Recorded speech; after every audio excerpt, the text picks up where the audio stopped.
Chers frères et sœurs, le passage qu'il nous est proposé de méditer dans ce troisième dimanche, qui fait suite à la Trinité, est tiré du prophète Michée, un prophète du 8e siècle, et nous écoutons un extrait de ce livre tout à la fin, les derniers versets au chapitre 7, les versets 18 à 20. À quel Dieu te comparer? Toi qui ôtes le péché, toi qui passes sur les révoltes. Pour l'amour du reste, son héritage, loin de s'obstiner dans sa colère, lui, il se plaît à faire grâce. De nouveau, il nous manifestera sa miséricorde. Il piétinera nos péchés. Tu jetteras toutes leurs fautes au fond de la mer. Tu accorderas à Jacob ta fidélité et ta grâce à Abraham. C'est ce que tu as juré à nos pères autrefois. Chers frères et sœurs, le message de ce prophète Michée est d'une actualité troublante. La corruption, l'injustice, l'exploitation et les malheurs infligés aux plus faibles n'ont pas fini de faire parler d'eux.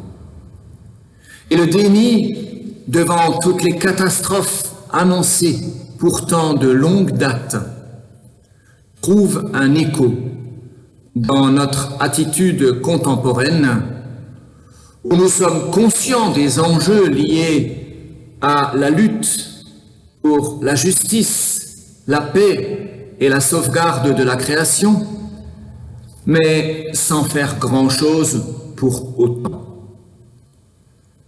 Comment faire dans tout cela pour garder vivante notre espérance? Quand le monde entier finit par s'installer dans un déni collectif. Comment faire pour ne pas sombrer dans la dépression, pour ne pas devenir insensé dans ce monde qui a perdu le sens des choses? Le seul recours de Michée demeure en Dieu, et plus particulièrement dans le pardon que Dieu accorde, dans la miséricorde avec laquelle il accueille ce que Michée appelle le reste d'Israël. Michée est convaincu, en effet, que la catastrophe ne pourra pas être évitée et que seul un petit reste du peuple y survivra. L'histoire lui donnera raison puisque l'effondrement du royaume arrivera, effectivement. À lire le livre de Michée, on croirait presque entendre certains prophètes de l'effondrement aujourd'hui. Tel, par exemple, l'ancien ministre de l'Environnement, Yves Cochet, qui prédit que plus de la moitié de l'humanité va disparaître d'ici une vingtaine d'années. Une chose tellement terrible que personne ne peut le prendre au sérieux aujourd'hui. Faut-il pour autant céder à la peur et aux angoisses face au lendemain? À son époque, Michée est convaincu qu'il ne pourra rien faire pour éviter la catastrophe. Mais il choisit de fonder son espérance en Dieu seul. Dans le pardon et dans la miséricorde qu'il peut accueillir de sa part. D'une certaine façon, Michée accepte de ne pas pouvoir changer le cours des choses extérieures qu'il juge inéluctables, mais en faisant tout pour changer son attitude intérieure face à ce qui doit venir. L'essentiel pour Michée, se joue dans la vie intérieure de chacun, dans la relation que chacun peut choisir de développer avec Dieu, avec son prochain et avec lui-même. Chers frères et sœurs, comment pouvons-nous traduire cette espérance du prophète Michée pour nous aujourd'hui? Le pardon et la miséricorde sont des attitudes qui vont à l'encontre de l'esprit du jugement et du sentiment de culpabilité. Très souvent, lorsque nous sommes en prise avec un problème duquel nous nous sentons responsables, nous croyons qu'il suffit de réagir en nous donnant un coup de fouet pour remobiliser des énergies qui se seraient endormies en nous. C'est un peu le genre de la méthode Coué. Vas-y, il faut que tu y arrives. Secoue-toi et ça va aller. Malheureusement, nous constatons que cette méthode ne marche pas. Ce n'est pas avec des « il faut »,« il n'y a qu'à » et d'autres injonctions que nous parvenons à changer vraiment le cours des choses.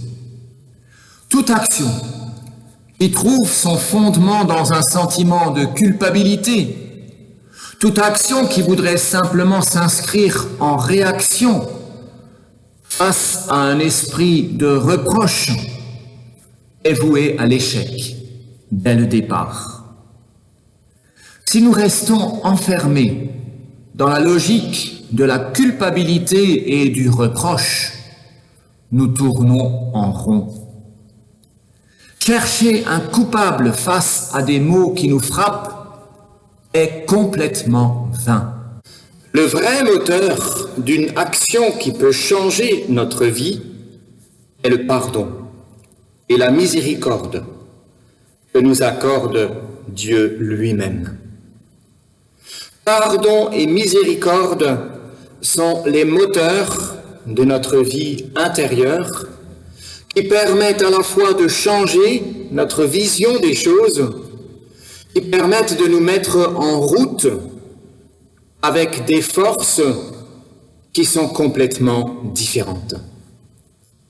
Quand il ne s'agit plus ni de dénoncer ce qui ne va pas dans le monde, ni de vouloir changer des choses que nous ne pouvons de toute façon pas changer, alors il nous reste l'option d'accepter les choses comme elles sont, sans pour autant nous laisser écraser par une réalité qui pourrait devenir insupportable. La vraie liberté pour changer des choses commence seulement à l'intérieur de nous-mêmes. Lorsque nous avons réalisé que seul le pardon et la miséricorde peuvent nous libérer, c'est lorsque je me sens aimé, malgré tout ce que je peux être, aimé malgré tout, c'est alors que je peux devenir apte au bouleversement.